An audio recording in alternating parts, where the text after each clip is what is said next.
Good morning, everyone. Welcome to Medicine Grand Rounds.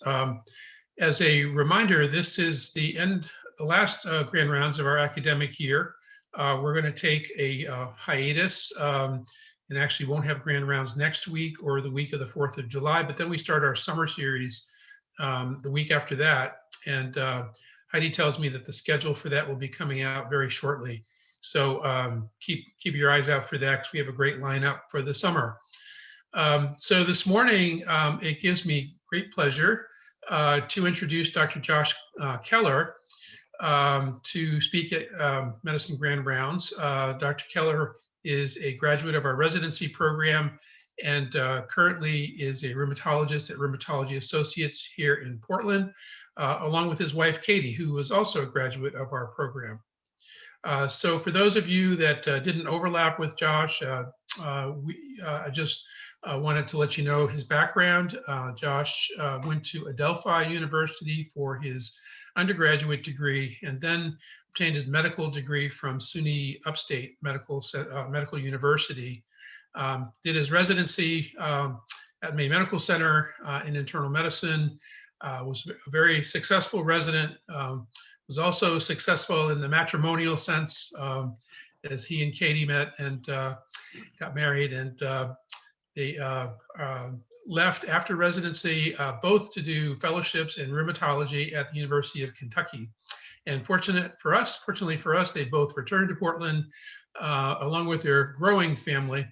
And we're very, very pleased to have Josh back today to speak with us about an approach to inflammatory arthritis. Josh, thank you for being here. You're welcome.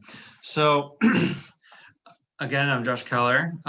Just going to talk today about an approach that you might take to a patient with inflammatory arthritis or that you might suspect might have inflammatory arthritis. So first, I have no disclosures to speak of. In terms of learning objectives today, first, I'd like to kind of discuss and define inflammatory arthritis for everybody. Then I'd like to teach you how to identify presence of inflammatory arthritis in a patient, and then review components important in the history and physical exam about that inflammatory arthritis, and in turn discuss the different subtypes of inflammatory arthritis and just figuring out what underlying cause there might be to that patient's inflammatory arthritis. So what is inflammatory arthritis? Our first learning objective. And this is, of course, Socrates. So generally speaking, it's when the immune system is activated towards a component of the joint or joints, mono or polyarticular arthritis, and that part of the joint can be the synovium or the cartilage or the synovial fluid. And it could be an appropriate process, like if you have a septic joint, maybe a destructive process, but still an appropriate response, or it can be inappropriate in the sense of an autoimmune inflammatory arthritis, which is what we most often see in rheumatology.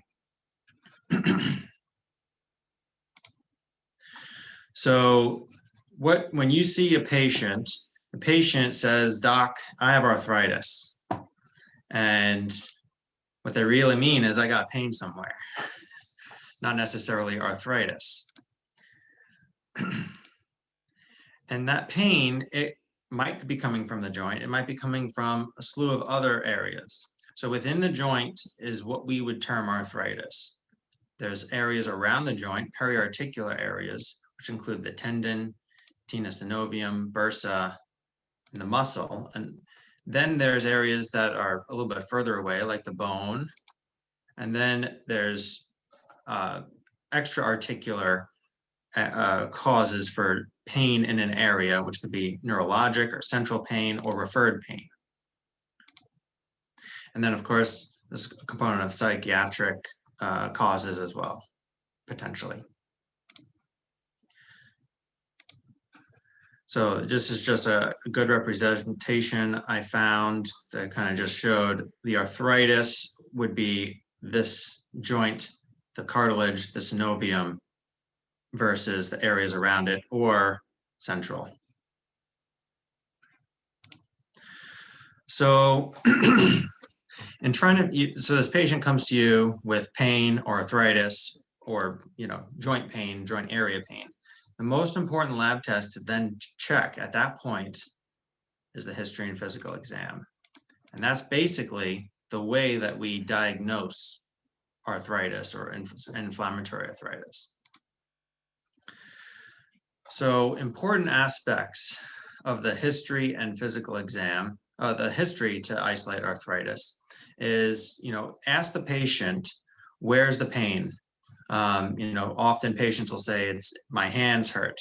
So I'll tell, if they say my left hand hurts, I'll say, well, take your right finger and point to where the pain is, because it might be the entire hand, it might be a specific on the joint, or it might be along certain tendons. They might have a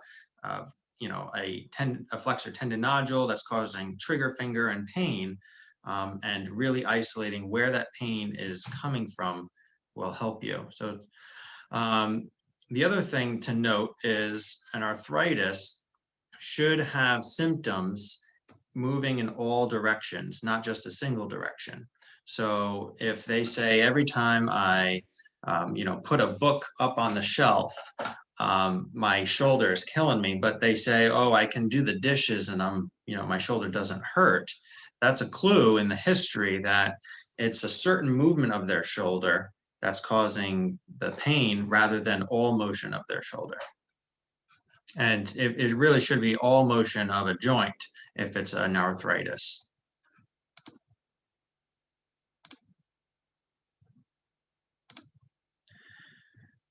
So, and then it's hard on history sometimes, but you can try different things in terms of passive and active range of motion, in trying to figure out whether or not passive range of motion is also affected.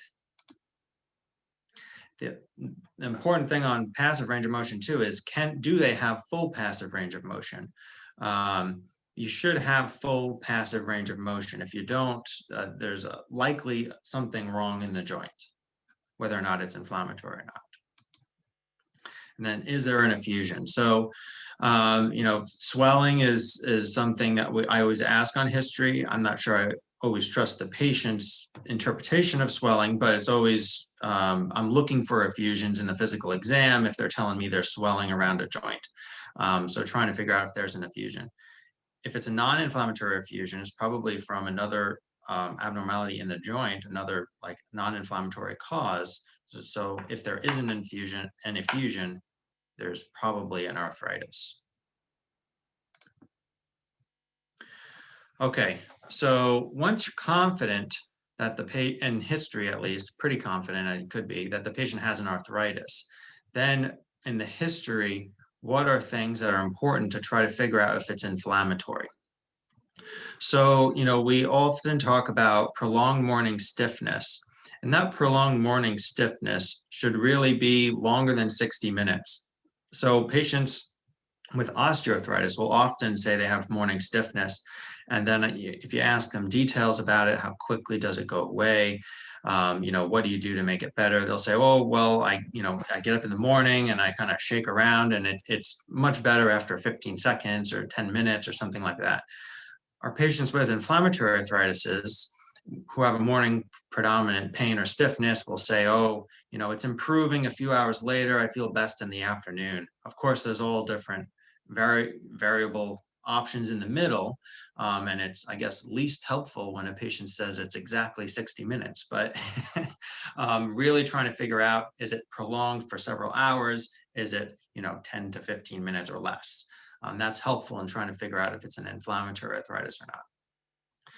Improvement with activity. So sometimes patients will say, on mornings where I just kind of get up and it's Saturday and I just sit in the couch, it lasts for 5 to 6 hours. On mornings where I get up and I go for my morning run, it improves in an hour and a half. So that's also really important to try to figure out what, if it helps with that, if activity helps the arthritis or the symptoms that they're having, or if activity makes it worse. So, going up and down stairs, doing a run, a jog, if patients say, oh, I can't even do that, it's worsening, or, doing dishes just kills my hands, then that's a clue it's probably not an inflammatory arthritis.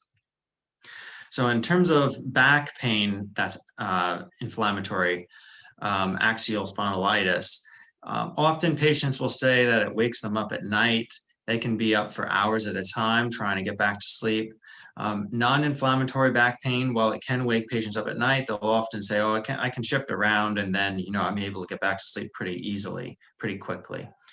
So that's one clue, even though they can both wake patients up at night.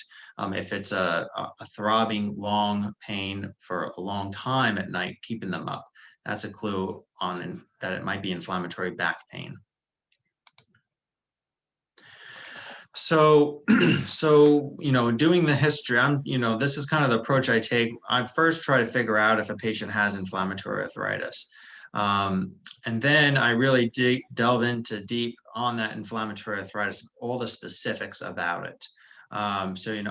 We all were probably taught or like different algorithms for asking these questions. There's the old cards and the OPQRST.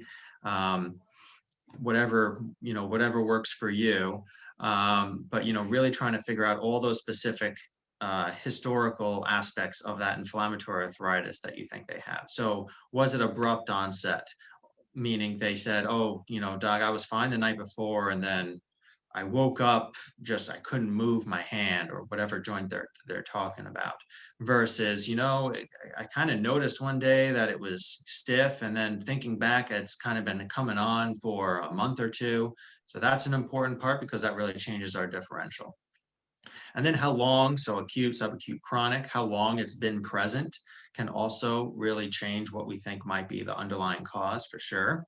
Often, to note, things that are chronic were once acute. So over time, our differential can change. And then what happened before, a common thing to ask directly would be any preceding illnesses. Did the patient recently travel somewhere?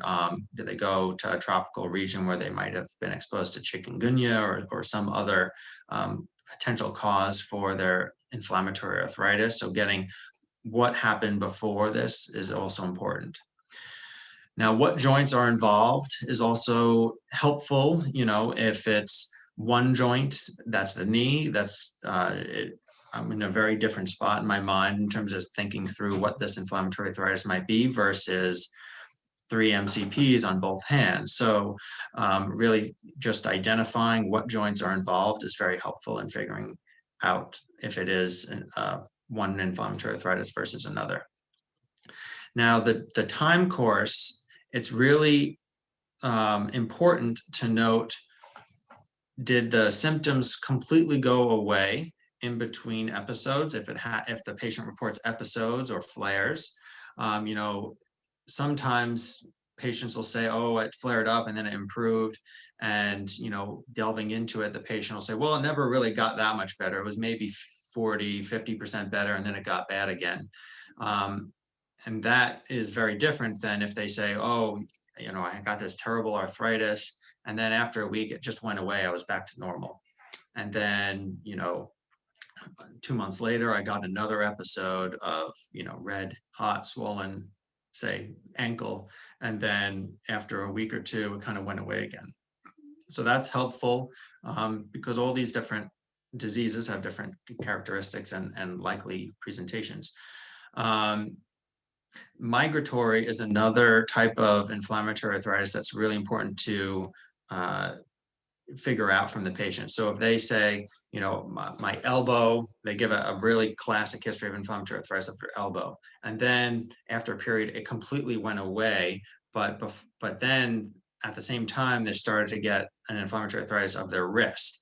And then it started to improve before it completely went away. It started in their knee. So that kind of leads us down a decision tree that's a lot smaller in terms of what might be causing it compared to other types of inflammatory arthritis.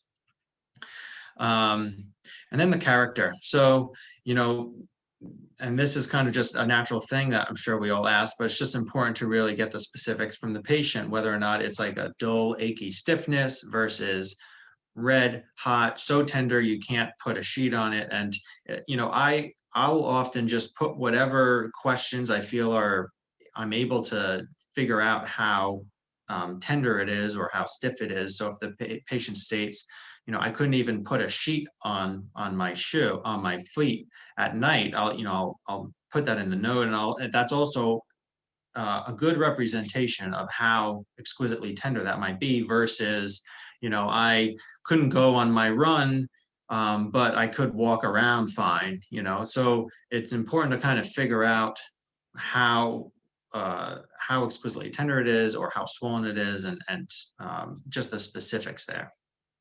Again, what happened right before it. So I'm just thinking about gout with the abrupt onset, red hot, super tender. If the patient states, I had a bunch of scallops and beer the night before, that really helps us figure it out probably pretty quickly. But if they give a history that is concerning for, say, gout, you want to ask that directly. If you have a concern about a specific cause and there's a historical thing you would expect, you want to ask that directly. And then, has the patient tried anything? Often patients, by the time they get to us, they're prescribed something before they get to us in rheumatology. But there's a lot of things they might get over the counter, or they might get from urgent care or from some other doctors. So figuring out, okay, did it respond at all to ibuprofen or naproxen, or if they got any prednisone or anything. And also figuring out, do they have any recent medication changes, or are they on any medications that are concerning for a drug-induced syndrome like drug-induced lupus or drug-induced vasculitis? So that's just part of the history of any medical syndrome, but for inflammatory arthritis, it's quite important. Okay. So in terms of the review of systems, I will typically, we have for new patients, we have a questionnaire that kind of has our rheumatologic review systems on it, but I'll definitely ask them specifically questions directed towards a specific subgroup of inflammatory arthritis if I'm concerned for that type. And I kind of, in my mind, separate out the review of systems based off of the different inflammatory arthritises. So there's, my spondyloarthropathy questions, my connective tissue disease questions, and I'll go through a lot of the ones that I ask if I'm concerned about these in a patient. So if I'm concerned about spondyloarthropathy, I'll ask, any red or painful eye episodes, and you really have to make sure that the patient understands you mean the white of your eye, of their eyes. Often they'll say, oh yeah, I get kind of redness down here, and you say, no, it's the white of your eyes. Is that ever red and painful? And then you also want to ask any episodes of sun sensitivity with your eyes, or where you have to wear sunglasses inside because your eyes are just really sensitive to light. That's a concerning sign that they could have had uveitis or have uveitis if it's ongoing. So, and that could be associated with spondyloarthropathy, especially an anterior uveitis. Episodes of dactylitis, I'll usually ask a patient, do you have any episodes where a finger or a toe or a couple fingers or toes are really swollen like a sausage, much bigger than the other fingers, and really tender, hard to move? And I feel like that often will I'll get an answer that I trust, versus if you just ask, hey, you have any finger swelling at times, because that'll almost always get an answer of yes. So, sometimes with the episodes of dactylitis, it'll be, if they have it ongoing, it'll usually be evident when you walk in the room. But you want to, and this is part of the review system, so just asking about episodes they may have had in the past. Then you want to figure out, do they have any history of psoriasis, or any potential rashes that are undiagnosed that might represent psoriasis. The important part with that as well is to ask them about fingernail changes or toenail changes. Because often, I've had a couple patients where their only psoriasis might be oil spots or onycholysis of their fingernails, but they have a presentation that goes along definitely with psoriatic arthritis, and their fingernails is the manifestation of their psoriasis. For the IB, inflammatory bowel disease questions, you want to ask about chronic diarrhea, history of bloody or black stool, if they've had any diagnosis, but if they've had any colonoscopies or endoscopies in the past and why they've had them. Mouth ulcers is also, something that we would see in an inflammatory bowel disease. And then arthritis or preceding illness, those are questions directed towards like reactive arthritis. So connective tissue disease is a huge group of diseases, but there's a lot of overlap in that group. So a lot of these questions can apply to multiple diseases in the group of connective tissue diseases. So fever, mouth ulcers, lymphadenopathy, so big swollen lymph nodes, easy bleeding, which we would usually associate with thrombocytopenia potentially. Photosensitive rash. So again, trying to see that if they had a rash on their face after sun exposure, which shouldn't go away in a day or so. It should really be present for weeks, probably, minimum of a few weeks. Any blood in the urine or pain with urination, just thinking of lupus nephritis or, other types of nephritis or interstitial cystitis. Patients might just say they've had, a lot of UTIs lately, and then you really have to, your antennas have to go up wondering if they have undiagnosed early nephritis. So just that's a question to ask if you're concerned about that. In terms of, the pregnancy history, I often will ask it just thinking of any phospholipid syndrome antibodies, especially history of miscarriage, small for gestational age birth, any history of DVT or PE. I've had a couple patients with a lot of lupus manifestations, but just an antiphospholipid syndrome antibody. So it's something to think about as well. Pleurisy. So any episodes of like chest pain with a deep breath or a cough, but otherwise not having a ton of chest pain. The Raynaud's, muscle weakness, because you can have a lot of overlap with, even if they have lupus, they can have some component of myositis. They don't have to have polymyositis or dermatomyositis to have manifestations of myositis. And then skin thickening for and sclerodactyly for scleroderma. Shortness of breath, of course, you can have ILD with a lot of these diseases as well. So rheumatoid arthritis, extra-articular rheumatoid arthritis manifestations usually would occur in patients who have long-standing untreated rheumatoid arthritis, but sometimes it can come before the primary manifestations of the disease or at the same time. So you can have RA lung, RA ILD, so shortness of breath and cough. In terms of eye manifestations, scleritis would be a more common presentation with rheumatoid arthritis, although there is a lot of overlap in what they can present with.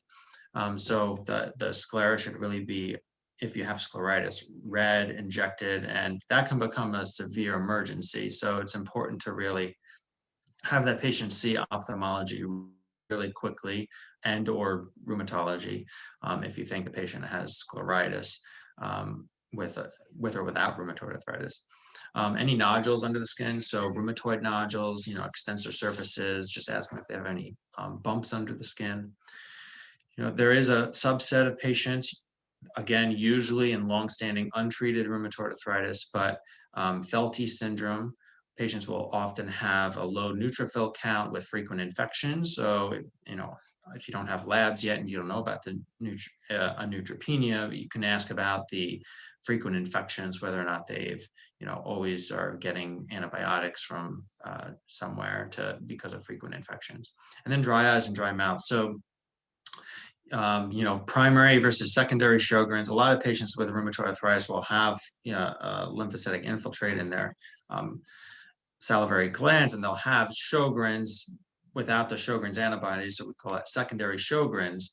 So you can get the manifestation, the psychosymptoms and the manifestations there of Sjogren's with rheumatoid arthritis. So that's one thing to ask, directing the review systems towards that. And then, things, if you're concerning about infectious arthritis questions, So, if there's any preceding or concurrent rash, just thinking about parvovirus, patients who might work in a daycare, that would be really important to always ask. Mothers who have a lot of children at home, or fathers, anybody who has a lot of children around, that would be important to ask. And main and important thing to ask about the rash would be because of Lyme. It wouldn't be likely ongoing at the time that they would have Lyme arthritis. So you would ask about a preceding rash in that case, or tick exposures, as you all know, probably. A lot of people won't remember any tick exposure, even if they have Lyme. So you can ask, and it's good if they remember it, but it doesn't rule it out by any means. In terms of gonorrhea, chlamydia, syphilis, you want to ask about genital ulcers or lesions, urethral discharge, pelvic pain, recurrent fever. So just thinking also about like SBE, which can cause inflammatory arthritis as well. And then, that's another thing with the bacteremia. You can have recent infectious symptoms as well, causing a seeding of that bacteria into the joint. And then direct trauma. So a patient, do they work in the garden a lot? And do they get a lot of thorn punctures in the area that might have directly inoculated the joint with a potential pathogen? That's important to ask. So, in the review system with the crystalline arthritis, you might be seeing the patient, if this is their kind of disease activity of their arthritis. You can't see my pointer, but the line going up and down is their symptoms. You might be seeing them at the tail end of this, where they're kind of describing more of a waxing and waning course when you're initially asking the questions. So it's just important to also ask, was this ever kind of an intermittent arthritis, or were your symptoms ever intermittent, where they were there and then away completely and then back again? Because even though gout has the classic presentation of there and then gone in 7 days, or pseudo gout similarly should be there and then gone, these diseases can both kind of morph into more of a chronic waxing and waning arthritis, in which case you really want to get that remote history. Do they have any white, yellow bumps under the skin, which, tophi? They can be on the ears. They can be on, the skin here. I've seen a lot of tophi in a forearm on a patient who had really bad tophaceous gout. So they can be basically anywhere, usually more in the periphery. So, forearm, hands, lower extremities, below the knee, ears, but they can be pretty much anywhere. It's just important to kind of look at, because you don't want to not look and not ask the patient, because they might point you to a spot that you don't usually check, where it's just sitting right there and that's your answer. Kidney stone history. So often patients with hyperuricemia, they're often predisposed to kidney stones as well. So just making sure they ask them about that. And that won't give you for sure the answer, because a lot of people have kidney stones, but it can kind of push you up or down on your betting, so to speak, on what this might be. And then osteoporosis. That's more thinking about pseudogout. There is a subset of people with osteoporosis who have hyperparathyroidism. It's not always diagnosed. So you just want to ask about osteoporosis or hyperparathyroidism, because that is a potential predisposing factor for pseudogout as well, the hyperparathyroidism part of it. So, and then, patients that have, because there's always atypical presentations of certain diseases, and we don't want to miss something like giant cell arteritis. So if I have patients in their 80s, or, definitely over 70, and depending on the presentation, over 50, I ask my GCA questions as well. So headache, scalp tenderness, the way I ask that often would be, when you're taking a shower and you're shampooing your hair, do you notice any tenderness in your scalp, any jaw pain? So it should be with eating just simple foods, not just like, eating really hard candies. It should be just eating regular foods. They get jaw pain, kind of the muscle getting sore. Tongue pain, the tongue is another muscle, and that can also get ischemic, so to speak, from GCA, so something to think about there. And then the way I ask the vision questions is visual disturbances, and I'll say, do you have any episodes where you lose vision in an eye, even for a very short period? Do you have any episodes of double vision? Any episodes where you feel like a shade is coming down, maybe it doesn't even go away all the way. You don't want to miss anything like that. And then for younger patients, you want to make sure you just take a sexual history, because that is higher prevalence in that demographic. Okay. So what else? So in terms of just approach to patient, I usually go over past medical history. Do they have psoriasis listed? Do they even remember that they had a little patch of psoriasis 15 years ago? So just going through their past medical history on the chart review and with them, just to kind of review potential clues. A lot of these we already talked about. Social history, so tobacco use. In terms of rheumatoid arthritis, which is one of the more common inflammatory arthritis, tobacco is basically the biggest reversible risk factor. So that might help you kind of put this patient into a higher or lower risk category in your head. And then IV drug abuse, sexual history in terms of risk for hepatitis, HIV, gonorrhea, chlamydia, occupation history, patients who the distributions of arthritis are kind of classic in most patients, but certain patients might have different distributions of osteoarthritis, I guess in particular, like plumbers, electricians, they might get osteoarthritis in MCP joints. Or in occupation, the other thing to note is if I have a patient who's in healthcare, I'm gonna really make sure I double check that they haven't had any needle sticks. I'm just thinking about potential needle stick transmission of hepatitis, HIV. And then travel history, we already talked about a little bit. Family history, it is important, it is a part of the puzzle. Even if your identical twin had lupus or rheumatoid arthritis, you'd have a 15 to 30% chance, and that's the same genes of having those diseases. That's a lot more than the baseline population risk, but it's not 100%. So it's the family history is important piece of the puzzle, but just note that it doesn't predestine people to have a disease because they have a family history of the disease. And then surgical history and medication reconciliation. So the med rec is important, like I mentioned, because just thinking of lupus, drug-induced lupus, and also, certain diseases you want to know if they're on diuretics, say, because there'll be a higher risk of having gout, hyperuricemia if they're have a history of diuretics. Okay. So now you're moving on to physical exam. So to confirm it's arthritis, you really want to isolate that area that the pain is and really figure out, is it the entire joint? Is it just part of the joint? It really should be the entire joint. If it is an arthritis, that's has the symptoms, whether or not it's stiffness or pain or whatnot. If it is an arthritis, it really should have the symptoms present with passive range of motion, presumably pain. So it shouldn't just be active range of motion that really points more towards a tendon or a muscle or a periarticular structure if it's only active range of motion causing the pain. So really trying to isolate that passive, active, or both. Is there full passive range of motion?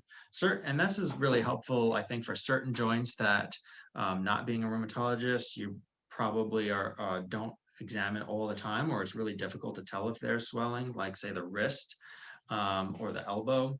So if a patient, you can't tell if they have swelling, but they can only move their wrist 20 degrees up and down, flexion extension. That's the lack of full passive range of motion is really concerning and really indicative of a potential arthritis in that joint, which you might not be able to tell given just it's a learned process how much swelling there might be, especially certain body habituses. Is there an effusion present? So like I mentioned, an effusion really helps to say there is either either a non-inflammatory arthritis or an inflammatory arthritis present or recently present. So that's helpful to kind of isolate whether or not there's an effusion present. Now, in terms of trying to know if there is joint swelling, and if you don't, just trying to give some advice on trying to do a joint exam, if you can feel the joint versus not feel the joint is a helpful way to have a somewhat good idea of whether or not there's swelling. If you can't feel the joint, just thinking about like MCPs, PIPs, DIPs, wrists, and elbows, if you can't feel it at all, then that's a good evidence there's probably swelling. Versus if you can feel it, then you kind of get more into the, is there extra tissue there? Is it kind of mushy or not? So a good thing you might tell a rheumatologist in your note, or put in your note if you want a consult, would be, unable to palpate joint line. That really is a good indication to us that there is joint swelling there or an effusion. And then, the signs of inflammation, or redness, warmth, tenderness. If there's a red hot joint, particularly 1 or 2, you really have to think of septic arthritis. I mean, crystalline arthritis is higher on the differential of what it might be, but you have to be concerned about dangerous things first. So 1 or 2 red hot joints, you got to be concerned about septic arthritis, which can destroy a joint in just a couple days. So it's an emergency. Is it an inflammatory arthritis? So you do the first part of your exam and you're like, yeah, there's an arthritis here. It kind of the things I was just talking about: warmth, swelling, redness, tenderness. Those are kind of the things that might help us figure out whether or not it's an inflammatory versus non-inflammatory arthritis on exam. In terms of the swelling, there could be joint hypertrophy, bony joint hypertrophy, like Heberden's and Bouchard's nodes, and osteoarthritis. So I kind of put the pictures of the gummy bears and the jawbreakers here. So when you're feeling the joint, you want to kind of see if it's a mushy type, rubbery feeling versus kind of hard bone underneath the skin that's just larger, which would be more indicative of osteoarthritis. And then, are there any deformities? So, swan neck deformities, boutonniere deformities, Z deformities, hitchhiker deformities. So if you see deformities, that's a really, if the patient doesn't report a injury with a snowblower or something, then, you really gotta have an explanation for those deformities. And inflammatory arthritis can damage a lot of the tissues around the joint and in the joint and cause those deformities. So that's, even if you don't see an active inflammatory arthritis, if you have the deformities, you're really suspicious for a history of it. And again, just trying to reiterate, 1 to 2 red hot joints, septic, and crystalline arthritis, you got to think of those really quickly. So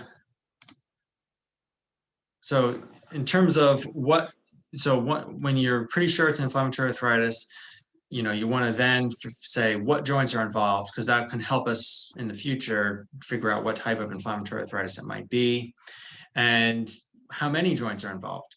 1, 2, 3 joints is a lot different than polyarticular 7, 10, 12 joints in terms of what might be going on. Symmetry is also very helpful in helping us figure out what might be the underlying cause. Small, medium, large joints, peripheral versus axial. And then not just the joints, you want to do a good exam of the eyes. We talked about history and review of systems. So look at the sclera, have them look around so you can look at all areas of it. Look for psoriasis, behind the ears, the belly button, the lower back. Look at the fingernails, feel the lymph nodes, and look for mouth ulcers. Listen to the lungs. So do a normal internal med physical exam. And putting it all together, I like to tell patients, well, these are all just pieces of the puzzle. I have to put everything together and we have to figure out, and it almost certainly won't all be present, all the pieces of the puzzle right away. So it might take several visits or months, or, sometimes even years to kind of figure out what the underlying diagnosis might be. You can put as much of the picture together as you can at the time, but it might take time to get all of the information together and figure it all out. So just in turn, I've talked about a lot of these already, but an abrupt onset, so really quick onset, patient says, I woke up and my toe was red, or I kind of felt a twinge, and then 10, 12 hours later, I had this, pain, redness, swelling. That really points us towards crystalline and septic arthritis is likely possibilities, especially a single joint. And then the insidious onset, we think of more connective tissue diseases, spondyloarthropathies, and rheumatoid arthritis. I'll get into the differential for mono versus oligo versus polyarticular. In terms of time course, we talked about really trying to ask a patient the questions to figure out migratory versus additive versus waxing and waning. A migratory arthritis has a pretty short differential. Gonorrhea, meningococcal, Whipple's disease, early Lyme, but it usually will progress pretty quickly to kind of land on a knee or both knees, or a knee and an ankle. One single knee is the most common Lyme arthritis. Rheumatic fever and subacute bacterial enteritis and sarcoid. So it's not as long of a list as a lot of our other potential presentations. Insidious onset, that is probably our biggest group. It's basically everything else. So rheumatoid arthritis, all the connective tissue diseases, spondyloarthropathies, sarcoid obviously can also present that way. And then typical Lyme would kind of be this slowly growing knee that patients report. And then the intermittent crystalline and palindromic RA, which we do see, which would be a very aggressive kind of look. It seems almost like a gout or pseudogout crystalline arthritis, but no crystals are identified, and often it is seropositive. So the other thing to note is if a patient has one red hot swollen joint, even if they have a history of rheumatoid arthritis or psoriatic arthritis, you really need to take the fluid out of that joint and look to and send it for culture if it's highly inflammatory, like over a 50,000 cell count. There's a lot of patients with rheumatoid arthritis who also get septic joints because the most common joints that get infected are abnormal joints to begin with. So you don't want to anchor on their prior diagnoses. You want to really always think of this as a possibility. Anything that's red or hot, you should really have a needle going in that joint to take fluid out of it.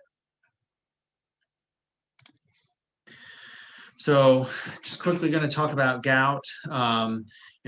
These are the typical monosodium urate crystals on polarized microscopy. It is where you have these crystals, and without getting into all the details, it will cause an upregulation of IL-1 beta via an inflammasome and cause a very highly inflammatory process.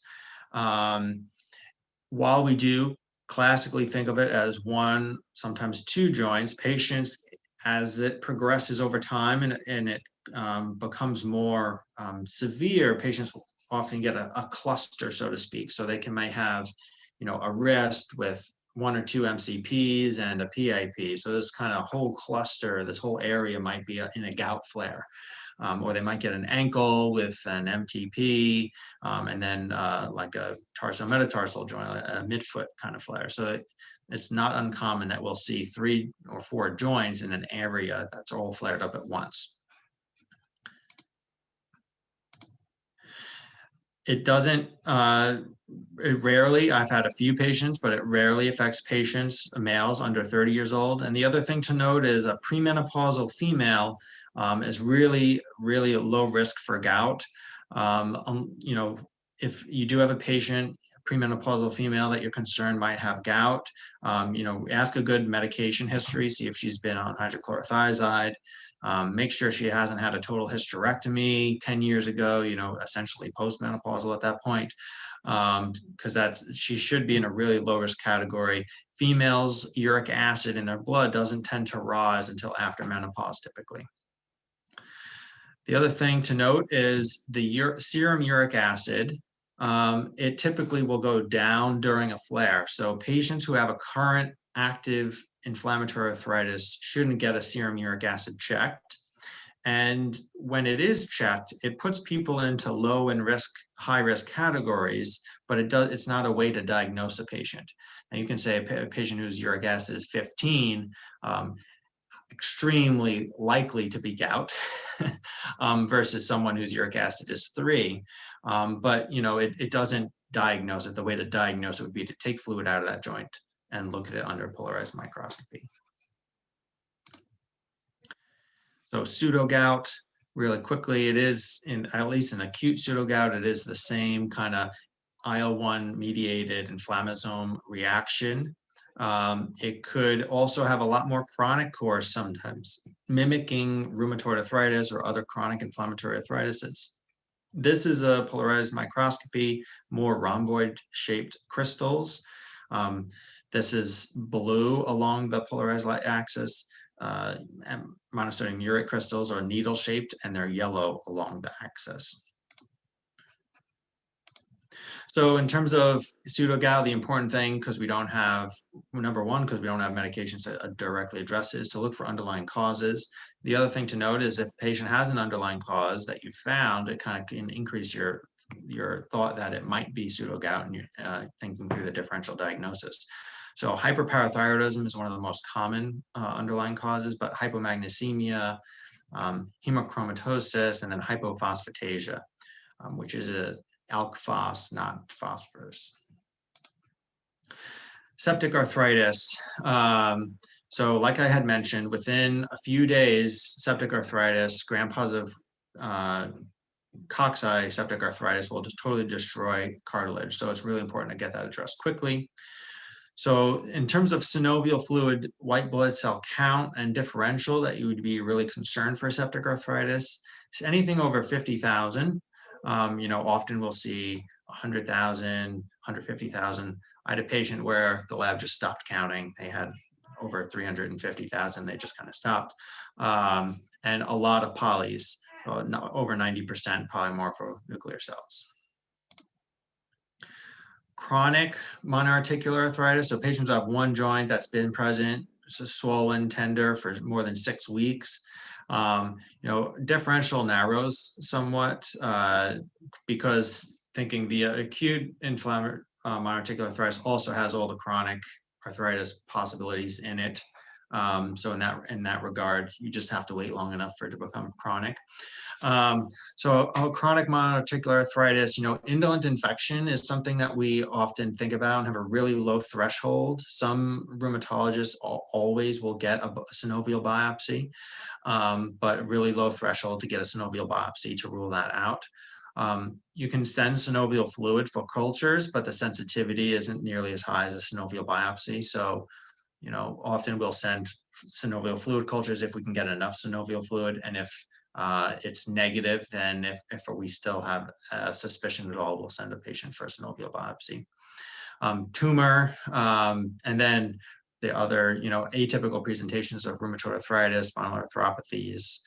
Lyme in this area is really high in the differential, especially certain joints like knee, ankle, mostly knee, but knee and ankle, Lyme is really high in the differential. And patients should have a positive Lyme antibody test because Lyme arthritis is a late manifestation. So while Lyme antibody tests can be negative early in the disease course, arthritis is a late manifestation, so it should be positive. And, we can often send patients to IR or orthopedic surgery, but, IR can do the ultrasound guided synovial biopsy on certain joints, which is kind of nice. So Lyme arthritis, it is weeks to months after presentation. So like I said, the antibody should be positive, and it will often settle in the knee, even if in the beginning other joints can be involved on history. Usually patients will have a huge knee effusion, and the pain that they have is almost mostly, I think, from the just pressure on the synovial, on the synovium. If I'll just drain the fluid and they'll feel a lot better. So it's kind of a interesting subset where it's really a volume thing in terms of their symptoms. It is quite inflammatory in terms of the synovial fluid, but it's a large volume effusion typically. Treatment would be a month of doxycycline, and sometimes patients require a second month. There's a really small subset of patients where they still have a chronic inflammatory arthritis despite 2 months of antibiotics. It's additional antibiotics at that point isn't really helpful. So we would usually start an immunosuppressive medication, and then it often will go away and we'll taper off the medication in 6 months to a year or two. So we are, as you'll likely experience, we are in the Lyme endemic area. So oligoarthritis, septic and crystalline arthritis, like I've mentioned, are still in the differential, but goes a lot lower once you're on more than one joint with either of those diseases. So spondyloarthropathies is mostly what we see in the oligoarticular arthritis. Spondyloarthropathies, psoriatic arthritis, reactive arthritis, ankylosing spondylitis, IBD associated, and then enthesitis-related JAA, but I'm an adult rheumatologist, so I didn't include that one. So patient with psoriatic arthritis, this is a patient I actually saw several months ago. This is kind of a mostly dactylitic finger, so the swelling isn't just on the PIP joint, it's along the finger, and then the toe is to the end of the toe, so you can clearly tell that her right fourth toe there is a lot larger than her other toes. And then also her thumb, if you see her two thumbs next to each other, her right thumb there, IP joint is very swollen as well. So this is a kind of a classic case that I saw of psoriatic arthritis. Her scalp had, very classic psoriasis in it. And it's not symmetric, as you can tell, at least in some of the joints there. I didn't have pictures of her other hands here and toes. So reactive arthritis, so look at the eyes, oral ulcers, enthesitis. So this is a Achilles tendinopathy, and ankylosing spondylitis. So, there's a few tests that we do, simple ones to think of is, just cervical neck range of motion, can they touch their shoulders with their chins? If they're standing with their heels and back against the wall, can they get their head to the wall? And then there's the Schober test where you're looking at expansion of the lower spine. So in this, which is the axial spondyloarthropathy presentation primarily, they get ankylosis of their spine potentially and their SI joints. So this gentleman here, he's standing up against the wall and he can't get his head any further back towards the wall. Typically, we should all easily be able to touch the wall. So acute polyarticular arthritis, viral, first thing that you think of would be like a viral arthritis. So again, those daycare workers, asking about rash, asking if the children had the slap cheek rash, parvovirus. And then any IV drug abuse history, any potential needle sticks, if you're in the medical field, just thinking of a hepatitis and HIV. I've had several patients with hepatitis C that without checking the hepatitis C, you would think has classic RA, MCPs, PIPs, swollen, stiff, really morning predominant inflammatory arthritis. but they're hepatitis C positive, and they're usually, a lot of mine, the ones I've had actually, are rheumatoid arthritis, rheumatoid factor positive as well, which could be from the hepatitis C, and the treatment would be to treat the hepatitis C. They could also have rheumatoid arthritis. So, we all would check a CCP, and if that's positive, that would also kind of put them at a higher risk of also having rheumatoid arthritis. But often, if it's just a rheumatoid factor and hepatitis C, if you treat the hepatitis C, it should resolve. And then, you can have a pretty explosive onset of rheumatoid arthritis, but usually it is insidious in onset. For vasculitis, I have a patient where she presented really aggressive onset polyarticular arthritis, and there was a few petechia that she had, and I checked an ANCA, and she ended up having GPA and subsequently developed renal failure. So you can, in vasculitis, have a really aggressive, abrupt onset, severe polyarticular arthritis as well. Polymyalgia rheumatica, patients will often say, I was fine the night before, I woke up and I couldn't move my shoulders or my hips.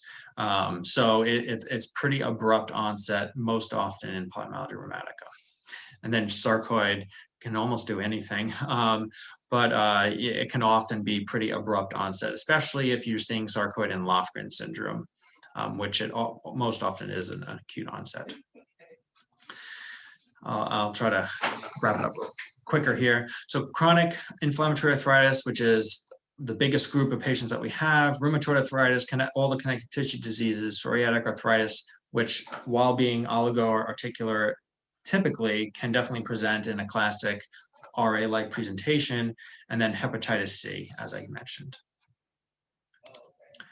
So for rheumatoid arthritis, I just wanted to point out, this picture on your left, which is like an early rheumatoid arthritis patient. You can see that you don't see the normal extensor tendons over the MCPs and the peaks and valleys. You can tell that her PIPs, or his or her PIPs, are kind of swollen there compared to what you would expect.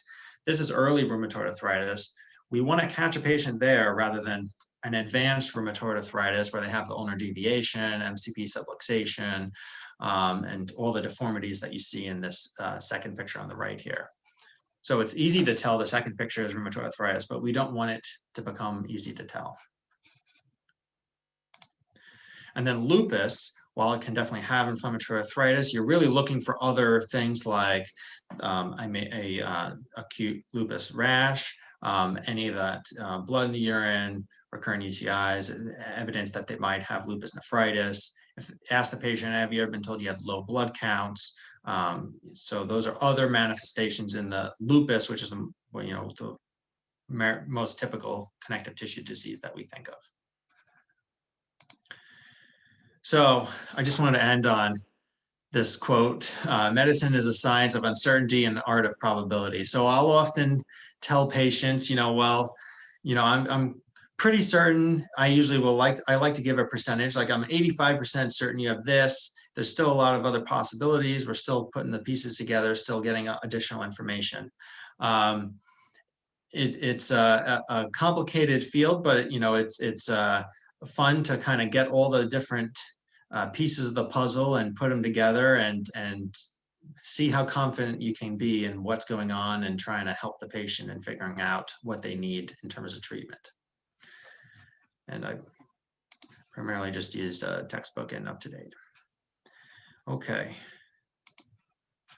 How do I end this?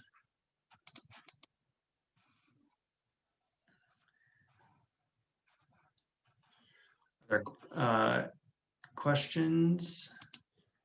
Looks like there are two questions in the chat.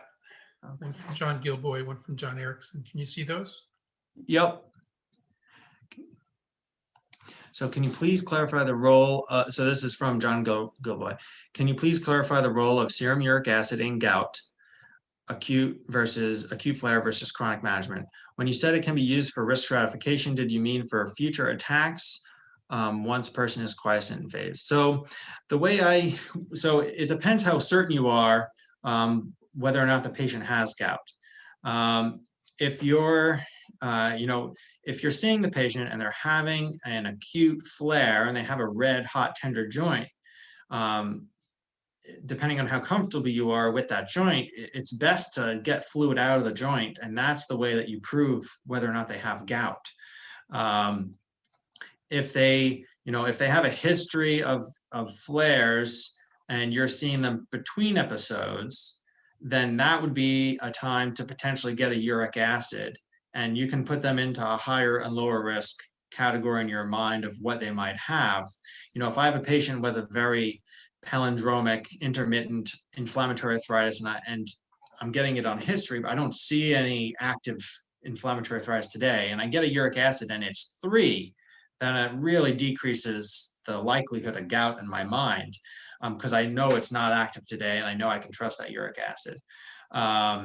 So that's the way I use uric acid. If it's flaring, then if I'm trying to diagnose it, I put a needle in and I try to diagnose it. If it's not flaring, then I might use the uric acid to help risk stratify. And I'll tell the patient, if it's flaring, come back.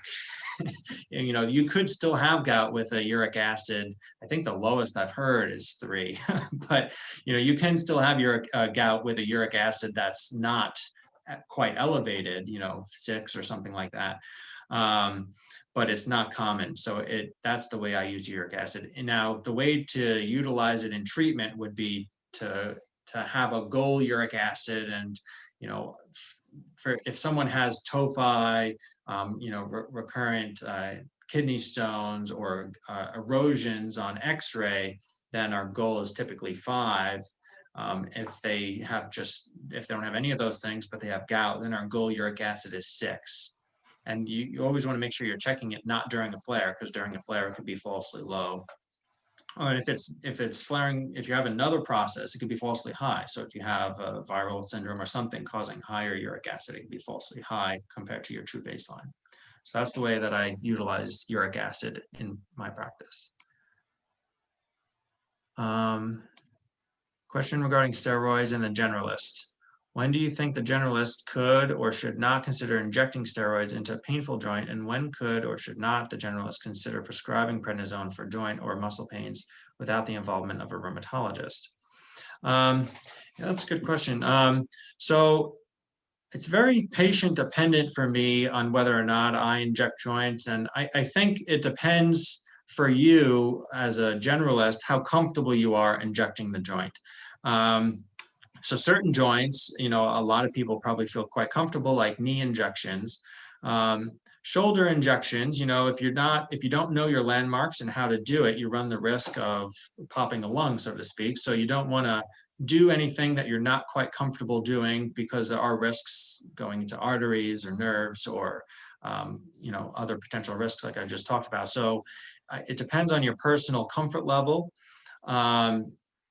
In terms of whether or not you should inject a joint medically, if you know what's going on and you feel comfortable, like if someone has if they have bad gout, they don't want to go to a rheumatologist, and they have a bad knee flare and they have diabetes and kidney disease, and you don't want to use colchicine, NSAIDs, or prednisone, then I think injecting their knee makes total sense. So, I think in terms of generalist versus a rheumatologist injecting, I don't think there's a reason you shouldn't inject if it's clinically appropriate, if you feel comfortable injecting that joint.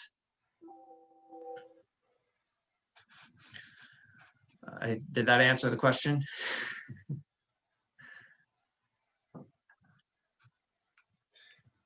Well, I guess. I'm not sure if Dr. Erickson's still there, but Josh, thank you very much for such a comprehensive and thoughtful review. This was really, really very clinically focused and I think very helpful. So thanks very much. Oh, thank you. All right. Bye now.